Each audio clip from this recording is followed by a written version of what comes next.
देश के गृह मंत्री रहे और गवर्नर रह चुके और महाराष्ट्र के मुख्यमंत्री रहने वाले सुशील कुमार शिंदे जी ने 50 साल से ज्यादा जो है राजनीति में निकाले हैं। हाल ही में उन्होंने एक पुस्तक निकाली है जिसका नाम है 5 डेकेड्स इन पॉलिटिक्स। इस पुस्तक में उन्होंने कई सारी बातें लिखी है, शरद पवार से लेकर सोनिया गांधी, राहुल गांधी, अजमल कसाब से लेकर जो है अफजल गुरु तक की भी जो है उन्होंने कई सारे घटनाओं का जिक्र इसमें किया है। इस वक्त शिंदे जी हमारे साथ में। शिंदे जी, स्वागत है आपका। तो 50 साल राजनीति में कैसे रहा? मैंने तो उस किताब में लिखा है कि मैं तो जब राजनीति में आया तभी मैं एक पुलिस ऑफिसर था, बम्बई सीआईडी में था और बम्बई सीआईडी में काम करते करते मेरा थोड़ा इंटरेस्ट लगा पॉलिटिक्स में और मेरा सब्जेक्ट वैसा देखा तो पॉलिटिकल साइंस में मैंने ग्रेजुएशन किया। बट एक्चुअल पॉलिटिक्स और रिटन पॉलिटिक्स इसमें काफ़ी फर्क है, लेकिन मेरा इंटरेस्ट बढ़ते गया और एक दिन ऐसा आ गया कि शरद पवार जी और मैं मिले और उन्होंने कहा कि आप क्यों पॉलिटिक्स में नहीं आते हैं, तो ऐसे में पॉलिटिक्स में आ गया। और इसमें आपने जिक्र भी किया है कि खुद शरद पवार जी ने एक बार आपसे माफी मांगी थी कि आपको टिकट नहीं दे पाया, आपने पुलिस की सर्विस छोड़ी थी और राजनीति में आ गए थे। ऐसा बहुत बार होता है, कई लोगों को टिकट प्रॉमिस करते हैं, मैं तो अभी देख रहा हूँ कई सर्विस छोड़ते हैं लेकिन नहीं मिल पाता है। लेकिन उन्होंने माफी तो नहीं मांगी थी, हम मिलके तभी काम करते थे। शरद पवार जी हमारे Congress forum for socialist action के चेयरमैन थे और मैं जनरल सेक्रेटरी था। ये बात 1973 की है। तो वो हमारे सर्वे सर्वा थे और नेशनल लेवल पर चंद्रशेखर काम करते थे इसमें। तो मेरे को उन्होंने बोला था कि आप रिसिग्नेशन दे दो तो अभी तेरा टिकट मिल जाएगा। और उस वक्त तो मुझे यशवंतराव चौहान जी के पास लेके गए, ये हमारा साथी नया है तो इसको हम टिकट देना चाहते हैं। तो यशवंतराव चौहान जी ने भी कहा कि दे दो, ऐसे अपने को चाहिए नए यंग आने के लिए। लेकिन यहाँ से महाराष्ट्र से रिकमेंड किया टिकट मेरा। वैसे देखा तो मेरी 6 साल की सर्विस हो गई थी और ग्रेजुएट सिलेक्शन में आया था पुलिस में मैं। अच्छा काफ़ी तनख्वाह थी लेकिन छोड़ दिया। यहाँ से टिकट रिकमेंड हो गया, दिल्ली में गया, मिलेगा ऐसा लगता था, लेकिन वहाँ दिल्ली में जो कांग्रेस सिलेक्शन कमेटी थी जिसका मैं कई बार उस कमेटी में मैं मेंबर रहा हूँ, वो कमेटी में बाबू जगजीवन राम थे, इंदिरा जी थी। तो वहाँ ये चर्चा हो गई और बाबू जगजीवन राम ने एक टिकट मांगा वो सोलापुर से, तो वही मेरी कॉन्स्टिट्यूंसी थी। और जब इलेक्शन कमेटी में जब कभी सीनियर लीडर एक आधा टिकट कोई दूसरे स्टेट में मांगता है तो उसका कभी नहीं रिफ्यूज होता है। तो वैसा मेरा वो टिकट रिफ्यूज हो गया और तभी शरद जी इतने नाराज हो गए। एयरपोर्ट पे मैं उनको रिसीव करने के लिए गया था तो उनके आंख में पानी थे। एक बड़े सेंसिटिव हम थे दोनों भी। वो तभी मैं अंधेरी रहता था, मेरे घर पे आए वो दोनों, हमें चाय लिए। मैं बोला शरद जी आप उसका डरो मत, बोला मैं तो लाइफ में स्ट्रगल करते आया हूँ और भी करेंगे, कोई स्ट्रगल करने में मैं पीछे नहीं रहूँगा, ठीक है हो जाता है। तो मैं उनको धीर देते रहा और वो बड़े नाराज थे, उनके आंखें नम हो गई थी। वैसे देखा जाए कि जिसको मैंने सर्विस छुड़ाया उसने सुशील कुमार ने, तो उसको मैं टिकट नहीं दे पाया, इसका दर्द उनके दिल में था। तो ऐसा हो, उन्हें अपमान ने ये नहीं माना कि क्या आपने बोला माफी मांगी, ऐसा उन्होंने माफी नहीं मांगी, लेकिन ये सही बात है। तो आपने इस पुस्तक में जिक्र भी किया है कि 2019 में जब उद्धव ठाकरे के नेतृत्व में सरकार बनाने की बात आई तो उस वक्त जो है गांधी फैमिली उद्धव ठाकरे के साथ हाथ मिलाने के लिए तैयार नहीं था, लेकिन आपने और शरद पवार जी ने उनको मिलाया, उनको कहा, समझाया कि सरकार बनाना क्यों जरूरी है महाराष्ट्र में। ये इसलिए कि जब शिवसेना जैसी एक कट्टर हिंदुत्ववादी संस्था कांग्रेस में ज्वाइन होती है और सर्वधर्म समभाव की बात करती है, तो हमारे लिए एक बहुत बड़ी कामयाबी थी।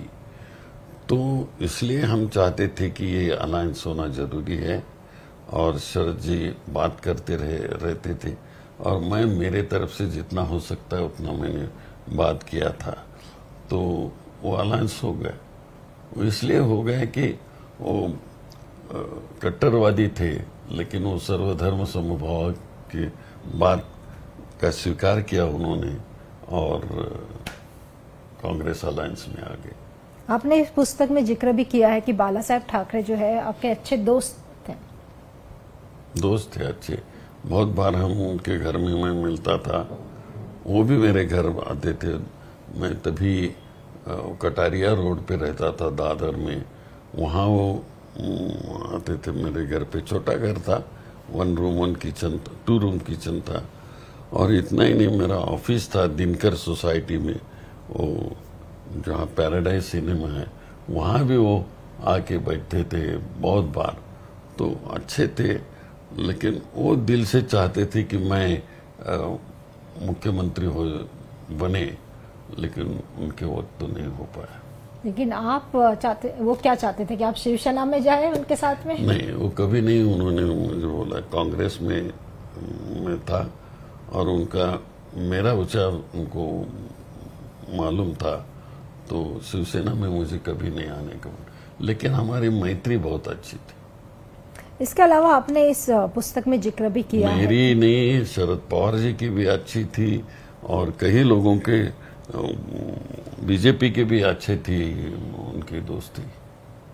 जैसे कि आपने इस पुस्तक में जिक्र किया है अफजल गुरु का, कि अफजल गुरु को जब फांसी दी गई तब आप ही गृह मंत्री थे, लेकिन आपने लिखा है कि होम सेक्रेटरी से जो एक जाना चाहिए था कि उनके परिवार को लास्ट में मिले, वो जो है वो काफी देरी हुई थी उसमें करके। ये बात सही है, हम बताया, लेकिन उसका वो कानून है कि जिसको फांसी देते हैं तो उसको उनके घर वालों को मिला इन्फॉर्म करना होता है।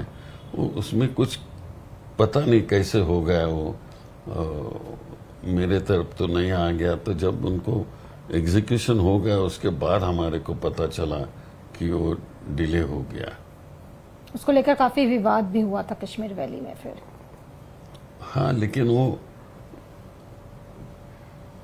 पहले भी मिले थे उन लोगों ने, ऐसा कुछ ये नहीं था कि वो फैमिली मिलती थी, लेकिन इस वक्त ये हो गया तो उसका पॉलिटिकल थोड़ा डिस्कशन हो गया। पिछले कार्यक्रम में आपने कहा था कि जब आप कश्मीर में इसके पहले जाते थे तो वहाँ की हालत बहुत खराब होती थी और आपको डर लगता था, उसको लेकर भी कई सारे विवाद नहीं हुआ। ये इसमें यही किताब का इनॉग्रेशन के वक्त मैंने वो इनॉग्रेशन के वक्त मैंने बोला था कि मैं वो वक्त था कि जहाँ कोई नहीं जाता था, कोई मंत्री नहीं जाता था, कोई देश के लोग नहीं जाते थे और डरते थे सब, लेकिन वहाँ वो हमारे अब्दुल्ला जी नहीं गुलाम नबी आजाद नहीं, उन्होंने नहीं, उनके पिताजी एडवाइजर थे, तो उनके चिरंजीव इनॉग्रेशन में आए थे, मैं अभी नाम भूल गया, तो उन्होंने मुझे एडवाइस कर दिया था कि एक दिन आप लाल चौक में जाओ, लोगों को मिलो और दल लेक में घूमो, ऐसा उन्होंने एडवाइस किया था। तो वो भी उस इनॉग्रेशन में थे। तो मैंने वो बोला कि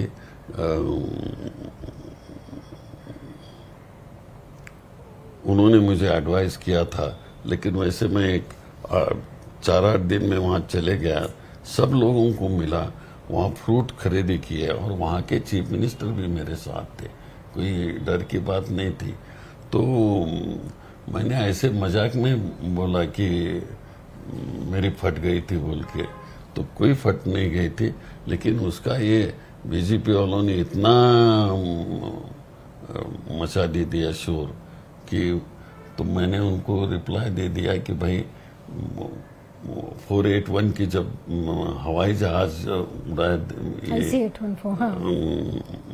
हाईजैक हुआ था और तो उनको होम मिनिस्टर ने आतंकवादी लोगों को छोड़ दिया था।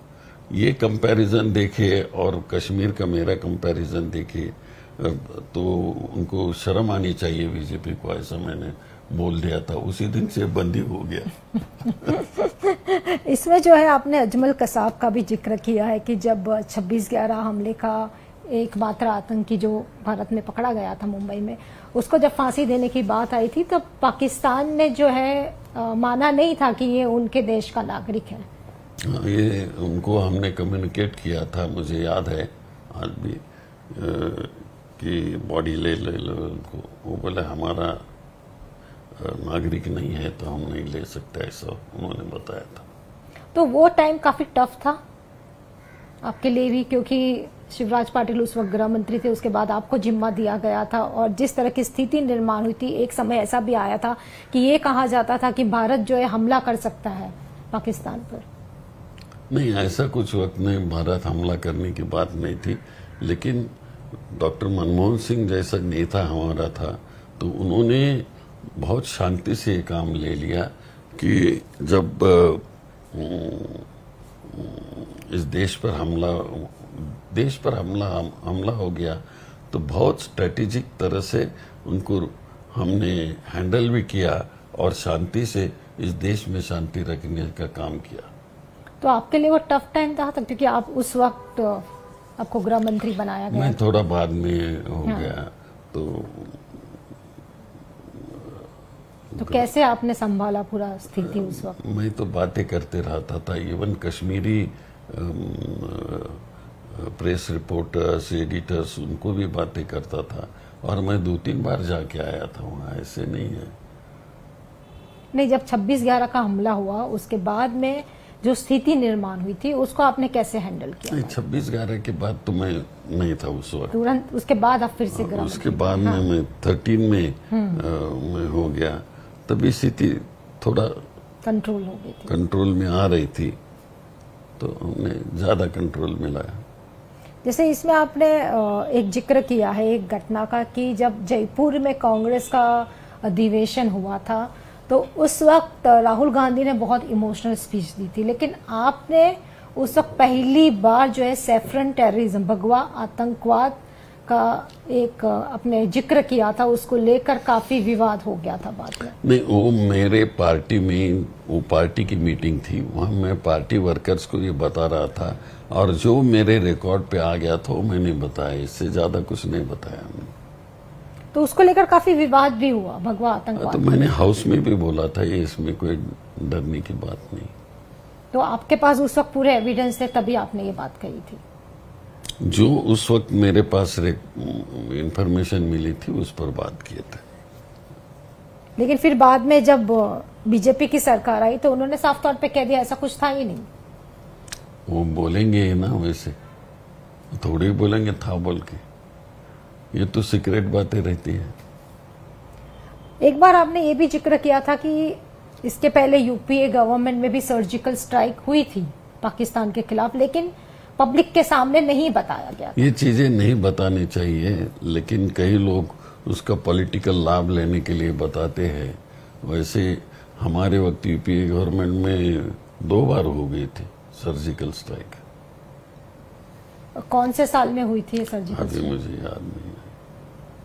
और जैसे कि अभी महाराष्ट्र विधानसभा का चुनाव है, तो सोलापुर से क्या आप ही के परिवार से कोई लड़ेगा चुनाव? हम हमारे परिवार से नहीं लड़वाना चाहते किसी को। मैं अगेंस्ट हूँ इसके कि परिवारवाद जब चलता है तभी वो प्रणीति तो एमएलए थी तो उसके लिए वो एमपी का सीट ये किया, लेकिन हमारे फैमिली में से किसी को भी लड़वाना नहीं चाहते हैं। देखिए, मैं भी पॉलिटिक्स में आया तो कोई हमारा नहीं था, तो ऐसे लोगों को अपॉर्चुनिटी मिलना चाहिए। और परिवारवाद से लोग आते हैं तो उनका ही सब हो जाता है, तो ये नहीं होना चाहिए। उसके अगेंस्ट मैं हूँ, तो हमारे फैमिली में से कोई नहीं लड़ेगा। तो कोई कार्यकर्ता लड़ेगा वहां से? कार्यकर्ता जरूर लड़ेगा। तो आपने किसी का नाम सजेस्ट किया है कि किसको टिकट करेंगे जो मेहनती इतनी मेहनत करते हैं इलेक्शन के वक्त, उनमें से कोई ना कोई किसी का नाम करेंगे। इसके अलावा जैसे कि अभी ही एमवीए में चल रहा है कि मुख्यमंत्री कौन होगा उसका नाम अनाउंस कर देना चाहिए। आप इतने साल से राजनीति में रह के आपको लगता है कि तीन पार्टी, तीनों में से किसी एक का नाम आगे किया जाए? अभी किसी का नाम नहीं अनाउंस हो सकता है। जब जिस पार्टी के ज्यादा लोग आ जाएंगे उस पार्टी का जो वहाँ इलेक्शन हो जाएगा और उसमें नाम चुन जाएगा वो मुख्यमंत्री होगा। जिस पार्टी की ज्यादा से उसका मुख्यमंत्री। यानी कि जैसे बीच में बात भी चल रही थी कि एनसीपी जो है शरद पवार की पार्टी, उसका विलीनीकरण कांग्रेस में हो सकता है। अभी तो ऐसा विचार कोई नहीं है। अभी ऐसा होगा शायद भविष्य में या चुनाव के बाद, नतीजे आने के बाद? तो अच्छा ही है। हम इकट्ठे थे, फिर बिखर गए, फिर इकट्ठा हो गए, फिर बिखर गए, 2 बार हो गया ऐसा। पता नहीं भगवान क्या करेगा। चलिए, हमसे बात करने के थैंक यू, धन्यवाद।